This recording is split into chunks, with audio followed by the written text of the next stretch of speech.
Welcome to my channel. In this video, I am going to explain the importance of microprocessor and microcontroller.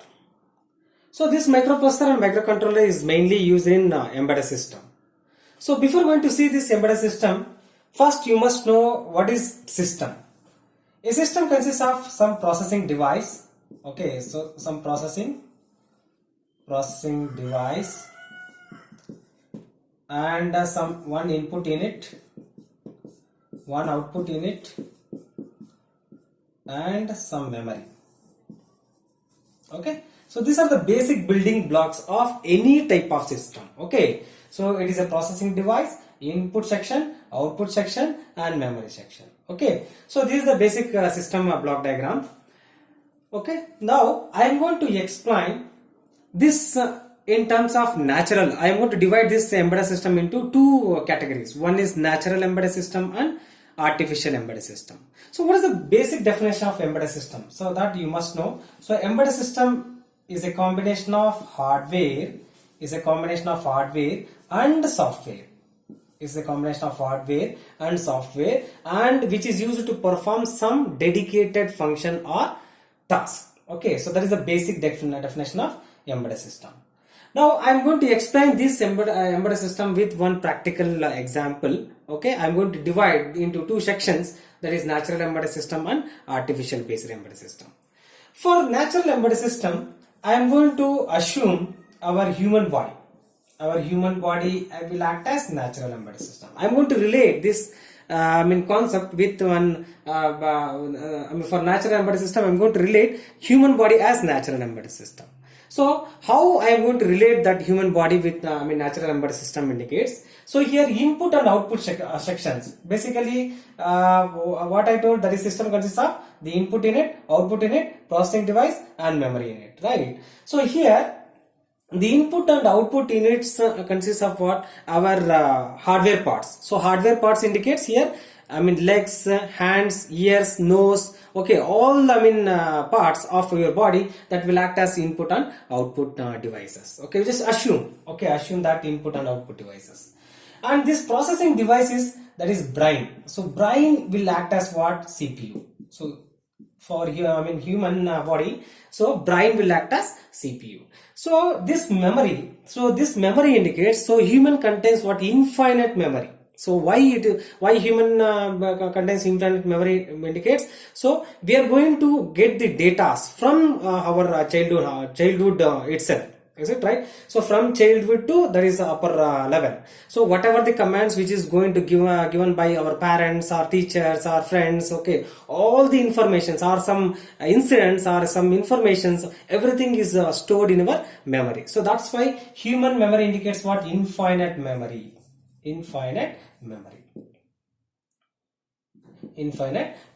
Okay, so there is no limited capacity for your human memory, because so for example memory is measured in terms of what? In terms of MB or GB, 1 TB or 2 TB or 500 GB hard disk. This is basically what artificially we are going to measure the memory. But here human contains what? Infinite memory. Okay, assume infinite memory. Okay, how it is going to operate? Now I am going to explain the natural embedded system. Okay, how it is going to operate. Okay, for example, I am going to give the command. So command come forward.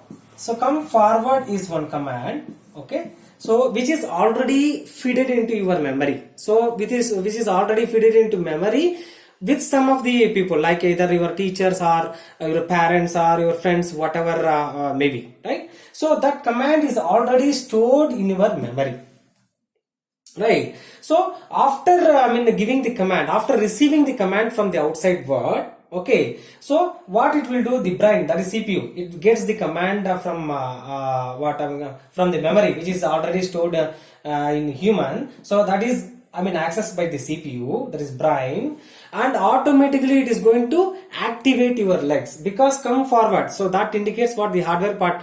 Here the hardware part is what? Your legs. So that should be activated. So it is going to give the indication to, that is activation of your legs. Okay, so this is the basic operation of your natural embedded system. Okay, so now let's move on to artificial based system. Now I am going to tell you, okay, why I am relating this natural embedded system and artificial embedded system. Okay, why we are explaining this natural and artificial embedded system in the topic of importance of microprocessor and microcontroller. Okay, now I'm going to explain the artificial basis system. So where the artificial basis system is required actually, so wherever the human interaction is not possible. Okay, for example, you just take nuclear power plant or petroleum plants or chemical hazardous plants. Okay, so during that plants, humans cannot interact directly inside that plants. Okay, so for interaction of that plants, you need some artificial basis system.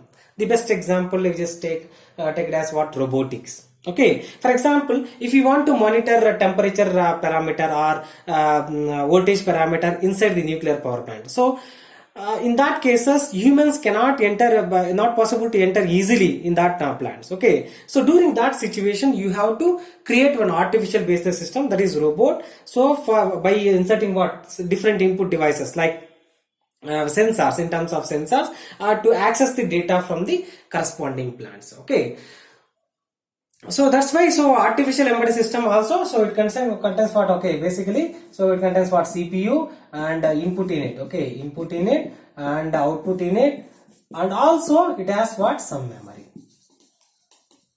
Okay, so here, so these are the basic building blocks of what, any system. Okay, here the CPU took major role over here. Okay, so see here the come forward, in case of natural embedded system, the come forward command will be executed by the brain, that is CPU. So brain will act as CPU, right? So some controlling device is required to activate the particular device. Is it right? The same thing here also in artificial embedded system. Okay, so if you want to activate some mechanical parts, you need some controlling device. Okay, for that controlling device you need microprocessor, or microcontroller. Here the CPU will act as microprocessor and microcontroller. Okay, so that's why the CPU is the major role, because brain is here in the human body system. Brain is a important factor, means the same thing here, artificial basis embedded system. So the CPU is the major role. If this CPU will act as what, either microprocessor or microcontroller. So this is the basic importance of microprocessor and microcontroller. You just imagine if microprocessor and microcontroller is not available, so it is not possible to control the artificial based system. Okay, so that is wherever the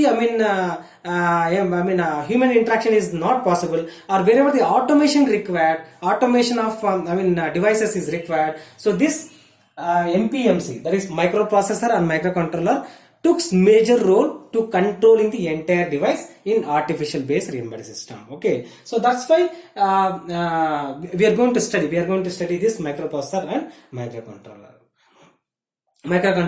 in all academics. Okay, so this is the basic importance of microprocessor and microcontroller.